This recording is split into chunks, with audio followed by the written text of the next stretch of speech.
दोस्तों आज आपको दिखाएंगे दुनिया भर के देशों के शादियों के कुछ ऐसे अजीबोगरीब रीति रिवाजों को जिनको शादियों के दौरान निभाया जाता है। ये परंपराएं इतनी उल्टी और विचित्र है कि सुनकर ही आपका दिमाग हिल जाएगा। तो आइए जानते हैं दुनिया की इन विचित्र शादियों की परंपराओं को। नंबर 1, दुल्हन के कपड़े उतारना। विश्व के सबसे विकसित देश चीन में यह बेहद ही अनोखी परंपरा निभाई जाती है, जिसमें किसी दुल्हन की शादी में जाने के बाद दूल्हे के दोस्त दुल्हन के कपड़े उतारते हैं और यह कोई नहीं जानता कि यह परंपरा बेहद ही शर्मनाक है। लेकिन अगर कोई महिला इस परंपरा को निभाने से इनकार भी करती है तो ऐसी मान्यता है कि उसका वैवाहिक जीवन जल्द ही खत्म हो जाता है। यही वजह है कि न चाहते हुए भी दुल्हन इस परंपरा को निभाती है। नंबर 2, दुल्हन की मां और दुल्हन के साथ सोना। अफ्रीका के कुछ गांवों में एक बेहद अजीबोगरीब प्रथा का पालन किया जाता है। यहाँ सुहागरात पर शादीशुदा कपल के साथ दुल्हन की मां भी सोती है। दुल्हन की मां इसलिए कपल के साथ पहली रात सोती है जिससे कि वो अपनी बेटी को बता सके कि उस रात क्या करते हैं। कई बार दुल्हन की मां की जगह कोई और बुजुर्ग महिला साथ में सोती है जो दोनों को वैवाहिक जीवन से जुड़ी कई बातें समझाती है। माना जाता है कि आज के वक्त में भी ये मान्यता अफ्रीका में निभाई जाती है। सुहागरात के अगले दिन बुजुर्ग महिला घर के अन्य बुजुर्गों को भी बताती है कि कपल ने अपने वैवाहिक जीवन की शुरुआत सही ढंग से की है या नहीं। सोचो कितनी अनकंफर्टेबल होती होगी ये रात दूल्हे के लिए। नंबर 3, रेप करने की परंपरा। किर्गिस्तान में निभाई जाने वाली इस परंपरा की वजह से इंसानियत शर्मसार हो रही है। ये कोई भी व्यक्ति किसी भी महिला का अपहरण करके उसका बलात्कार करने में सफल हो जाता है तो उस व्यक्ति को उस महिला के लायक समझा जाता है और यह परंपरा काफी वर्षों से यहाँ चली आ रही है। इस परंपरा की आड़ में कई लड़कियों के साथ जबरन गलत काम किए जाते हैं। इस परंपरा का अनेक धर्म के लोगों ने कई बार विरोध किया है, लेकिन यह परंपरा कोई भी रोक नहीं पाया है।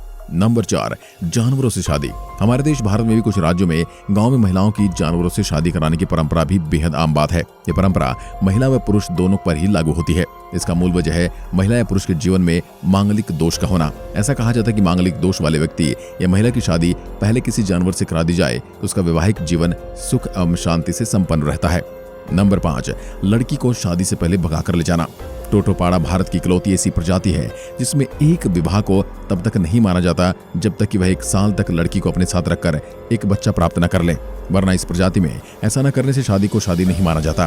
तथ्य यह है कि जिस किसी लड़के को किसी लड़की से शादी करनी होती है तो वह उस लड़की को रात में लेकर भाग जाता है और उसे अपने साथ रखता है तथा दोनों शारीरिक संबंध बनाते हैं। लड़के और लड़की के माता पिता ऐसा करने से बहुत खुश होते हैं। वहाँ के लोग इस परंपरा पर पूरी तरह से विश्वास करते हैं और बखूबी निभाते हैं। नंबर 6, दुल्हन को कमरे से किडनैप कर लेना। ये रिवाज है फ्रांस का, जहां नए जोड़े के दोस्त रिश्तेदार आकर रात में उनके कमरे और घर के बाहर आवाज निकालना शुरू कर देते हैं। वो गाना बजाना शुरू करते हैं। उसके साथ ही साथ वहां पर जोर जोर से ड्रम भी बजाए जाते हैं। नए दुल्हा दुल्हन को घर से बाहर आकर उन्हें खाना पीना और कई मामलों में पैसे भी देने पड़ते हैं।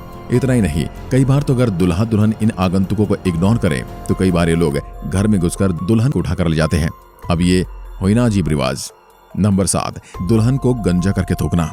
केन्या में मसाई जाति के लोग जब अपनी बेटी की शादी करते हैं तो शादी के दिन अपनी बेटी का सर मुंडवा देते हैं। इसके बाद लड़की के ऊपर थूका जाता है। इससे वह आशीर्वाद कहते हैं। वैसे आमतौर पर थूकने को कहीं भी अच्छा नहीं माना जाता, लेकिन मसाई लोग अपनी इस परंपरा को सौभाग्य का प्रतीक मानते हैं। और साथ ही आपको भी बता दें कि समुदाय में सुहागरात से पहले दुल्हा अपनी होने वाली बीवी का चेहरा नहीं देख सकता, यानी दुल्हन का चेहरा देखो सीधा सुहागरात की रात।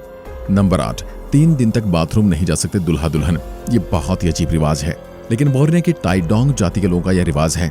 उन्हें 3 दिन तक बाथरूम नहीं जाने दिया जाता, यानी उन्हें खाना पीना भी न के बराबर ही दिया जाता है। इसके अलावा उन पर पहरा देने के लिए समाज के बड़े बुजुर्ग मौजूद रहते हैं। ऐसा माना जाता है कि अगर ये लोग शादी के तुरंत बाद बाथरूम गए तो उन्हें बहुत बदनसीबी का सामना करना पड़ेगा। नंबर 9, जितनी मोटी दुल्हन उतना अच्छा। मॉरिटानिया में ये रिवाज है कि जितनी मोटी लड़की है उतनी अच्छी शादी। इसलिए कई बार तो माता पिता अपनी ही बेटियों को फैट कैंपस में भेज देते हैं ताकि वो वजन बढ़ा सकें। इस ट्रेडिशन को लैब लॉक कहा जाता है। कई लड़कियों को तो जबरदस्ती खाना खिलाया जाता है ताकि उनका वजन बढ़ सके। ऐसे में लड़कियों को स्वास्थ्य संबंधी कई समस्याएं भी हो जाती हैं, पर फिर भी इस देश का यही रिवाज है। तो दोस्तों, ये थी शादी से जुड़ी अजीबोगरीब परंपराएं जिनको लोग आज भी मानते हैं। आपको कौन से रिवाज ने बेहद चौंकाया है? नीचे कमेंट करके जरूर बताएं और जाने से पहले चैनल को सब्सक्राइब जरूर करें। धन्यवाद।